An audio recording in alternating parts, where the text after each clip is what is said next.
Right, because he was in his prime.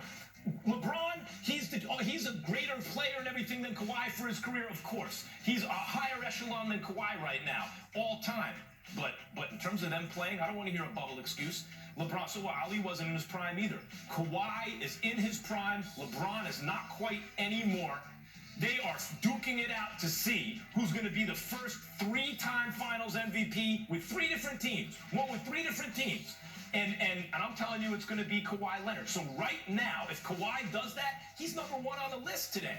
He's ahead of LeBron, and he still has a shot at his legacy. It's an outside shot, but he has a shot. Well, to me, you know, your argument is profound if the Lakers and the Clippers are going up against one another. But if LeBron throws it to Kentavious Caldwell-Pope and he goes 0 for 9, and Alex Caruso goes 0 for 6, and there's no Dion Waiters or J.R. Smith on the floor, and Anthony Davis suddenly it looks normal, we got a problem. So to me, it's a more profound argument if they're going up against one another because, all right, here we are, let's get it on. It doesn't quite work that way, particularly in this bubble kind of situation, because so many things have gotten in the way. You can call it an excuse all you want to, but it's just reality. Life has been dramatically altered. We'll see what happens. But as it pertains to Kawhi catching LeBron, I will remind you that LeBron was the number one option before he even entered the NBA. He was the chosen one on the cover of Sports Illustrated. He came into the NBA with great expectations. The first game ever of his NBA career, he dropped 25 against the Sacramento Kings as a rookie in his first game ever,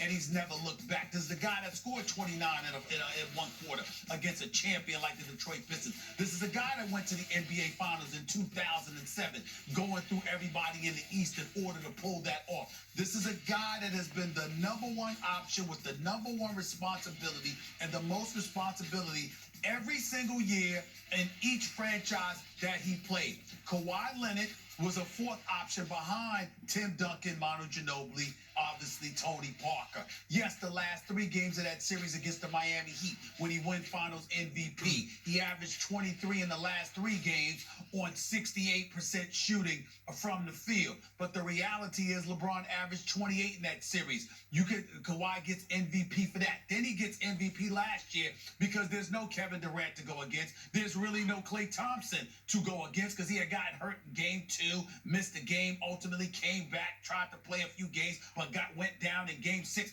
By the way, when he went down in game 6, Klay Thompson had 30 in the third quarter. Okay, so there was likely going to be a game 7. These are the kind of things. And again, because you have that situation, you look at Kawhi Leonard and the responsibility that was placed on his shoulders. It's not just about what you do, it's who you do it against in competition. If Roger Federer was playing some no-name in tennis, it wouldn't be as significant as him beating Nadal or Djokovic or somebody like that, okay?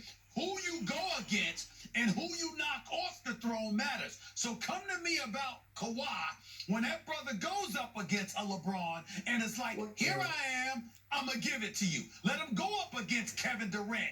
And instead of getting smoked in 6 games when you were 40-1 at home as a member of the San Antonio Spurs. Remember, they won the championship in 14. They got bounced out in the first round of the next game. The next year after that, they were 40-1 at home with a 67-15 record and got bounced out by KD, okay? So I'm just saying, let's pump the brakes just a little. We know he's all world. We know he's big time. But being that number one guy, going up against monsters, come to me when he does that. Stephen A., first of all, the KD stuff. I know you're talking about the Thunder, who had a great team, by the way. Listen, the Thunder were really better than the Warriors. The year that LeBron knocked the Warriors off, they just couldn't get, KD and Westbrook didn't show up big enough when they needed them most. But no, that's the year after. That was a year later. That was a year later. That was a year right, later. That's what I'm saying. In 2016, we all were feeling the same thing. Like, we thought it was Cavs Warriors, and then once the playoffs started, we were like, yeah, look at that OKC team.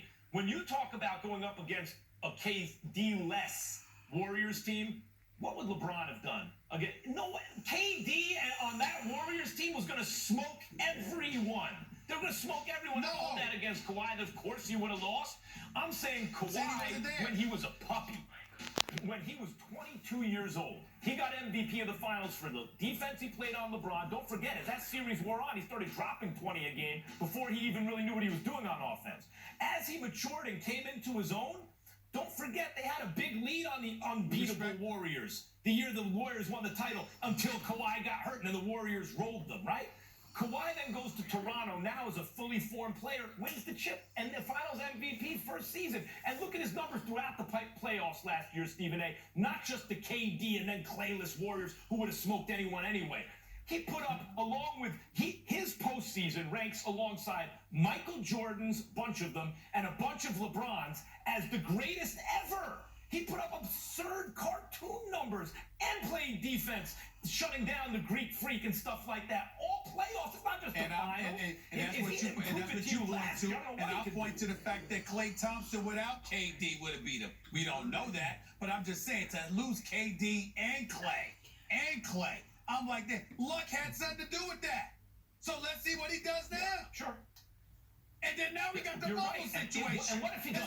There's always stuff getting there. There's always stuff conveniently flowing from. And listen. The gods themselves have shined brightly down upon Kawhi Leonard. He's a top 5 player on the planet. We all know that. He's big time. But I want to see him go. I want to see him be that number 1 option in that monster-like situation, going up against a monster that's ready to take him on every bit as much as he's ready to take them on. And let's see what happens.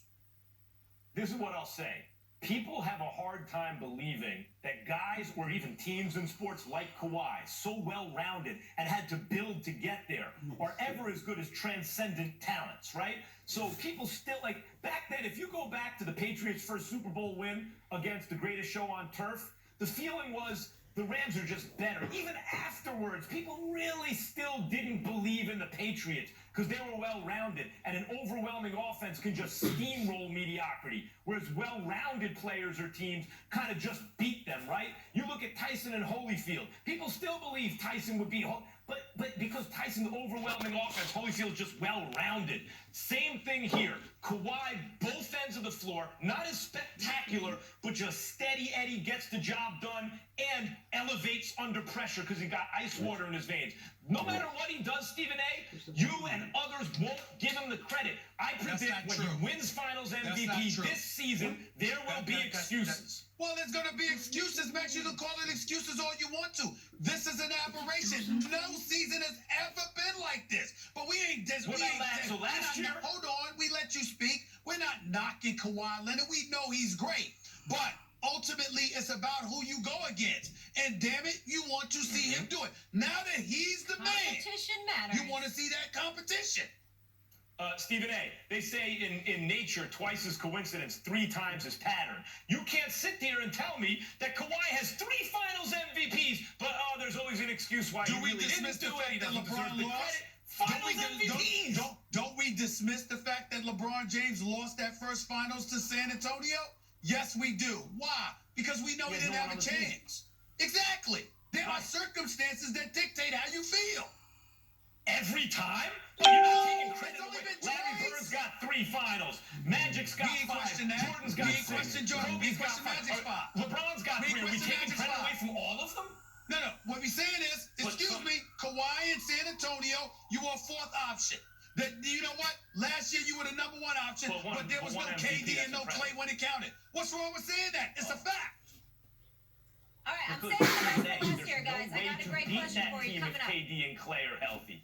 Forget KD. What about Klay? Let me get in one more commercial break here, real quick. Work with me, fellas. Giannis and LeBron fall in game 1. Which